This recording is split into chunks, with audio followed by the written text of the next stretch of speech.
अस्सलाम वालेकुम दोस्तों, मैं हमज़ा मान, मेरे साथ senior anchor person Yasir Shamoon साहब मौजूद हैं। ये क्राइम पे बहुत ज़्यादा स्टोरीज़ कर चुके हैं।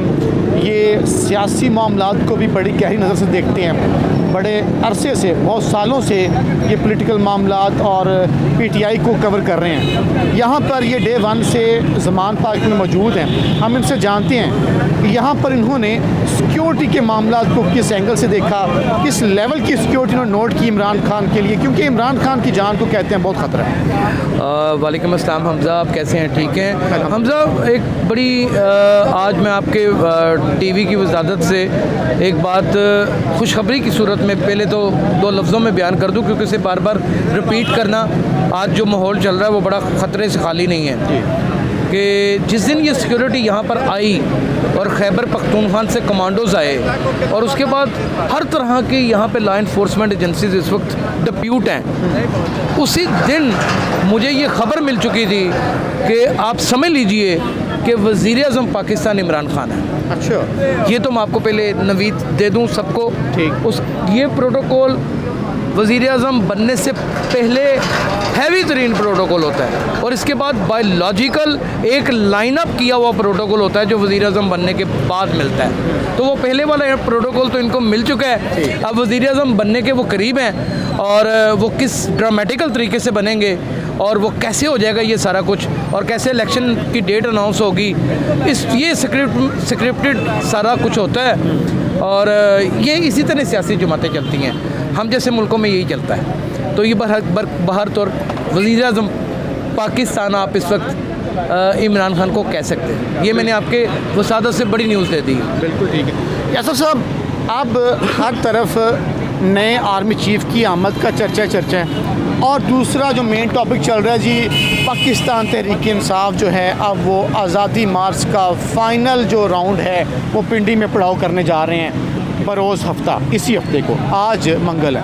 आपके ख्याल में ये कितना बड़ा पावर शो होगा, कामयाब होगा, नाकाम होगा, कितनी तादाद में लोग निकल सकते हैं? काफ़ी सालों से आप पीटीआई को कवर कर रहे हैं। एक तो पहले मैं आपको ये बात बता दूं हमज़ा कि आर्मी चीफ़ की तकर्री का मामला हमेशा जब भी तकर्री होनी होती है वो उससे 6 माह कबल डिसाइड हो चुका होता है, उसमें कोई दूसरी राय नहीं होती। और ये वज़ीर-ए-आज़म का इस्तेकाक है, लेकिन जो हमारे मुल्क में हालात हैं, जो एजुकेशन लेवल है, जो लिटरेसी रेट है, जो हमारे यहाँ दियत के ऊपर कत्लों के मुकदमे हो जाते हैं, जो हमारे यहाँ माइंड सेट है, उसको जब इंटेलिजेंस रिपोर्ट्स बयान करती हैं तो उसके बाद जैसे वोट का हक़ नहीं आम आवाम को मिलता, तो वैसे ये हक़ भी साइड पे कर लिया जाता है। और ये अच्छा फ़ैसला होता है, इस्टेब्लिशमेंट का बेहतरीन फ़ैसला होता है। आर्मी चीफ़ उस शख्स को लगाया जाता है जो मुकम्मल कैपेबल होता है, जो मुल्क की भागदौड़ को संभाल भी सकता है, जो पॉलिटिकली लोग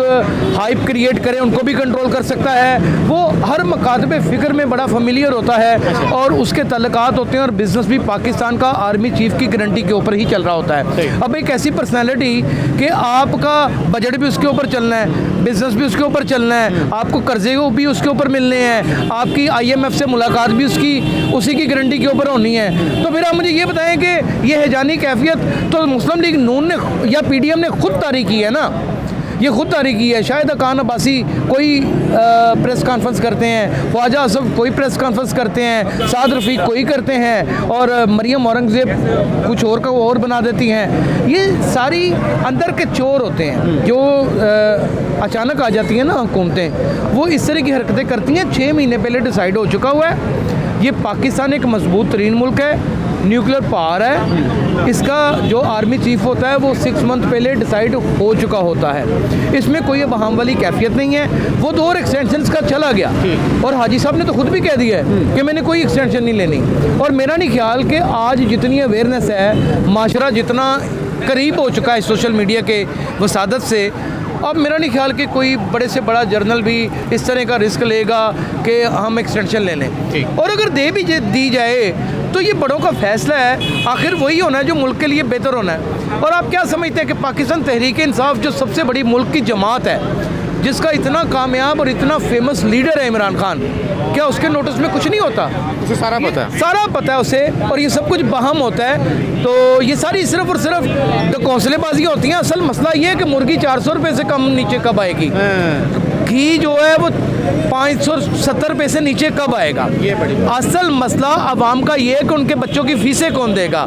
असल मसला ये है कि और 2 दिन के बाद पूरे मुल्क में सुई गैस किसी को मिलनी ही नहीं है। असल मसला ये है कि हम डिफ़ॉल्ट की जानिब चले जा रहे हैं। असल मसला ये है कि ग्रास रूट लेवल पे लोग भूखे मर रहे हैं। असल मसला ये है कि लड़कियां 40-40 साल की हो गई हैं, उनकी शादियां नहीं हो रही, खुद सोजियां घरों में की जा रही हैं। लड़के अपने आप को फंदा लगा के खुदकुशियां नौकरी ना मिलने पर कर रहे हैं, और ये आज के दौर में नहीं हो रहा। आप 74 सालों से देखें यही कुछ हो रहा है। इसके ऊपर काम कब होगा? असल कहानी तो ये है, असल मसला तो ये है। इसका जिम्मेदार कौन है? क्या कोई आर्मी चीफ है? बिल्कुल नहीं है। क्या कोई चीफ जस्टिस है? कैसे कह सकते हैं आप? वो अपनी अदालतों में मामले संभाल रहा है, उसके पास खुद बड़े कम वसाइल हैं, जज ही बड़े कम हैं। क्या कोई हुकूमत है? नहीं, हम खुद हैं। हमने तालीम ही नहीं हासिल की, हमने तरबियत के दौर से गुजरे ही नहीं, हमने अखलाकियात की धज्जियाँ उड़ा दी। और ये इसकी जिम्मेदारी किस पे ऊपर आयद होती है कि हमने तरबियत और तालीम नहीं दी, वो हुक्मरान पर होती है। क्या आईने पाकिस्तान के तहत रोटी, कपड़ा, मकान, ये सारी चीज़ें क्या किसी हुक्मरान ने नहीं देनी? इन्होंने देनी है। क्या अब्दुल सत्तार ईदी ने कब्र में से उठ के देनी है? सायरम बर्नी ने देनी है? मुझे आप ये बताएं, नाम नहाद NGOs, वो शमा जलाने वाले लोग जो हैं, उन्होंने देनी है? वो स्किन टाइट जीन्स पहन कर लिबर्टी में खड़े हुए जो ड्रामेबाज शोबदाबाज होते हैं, उन्होंने देनी है?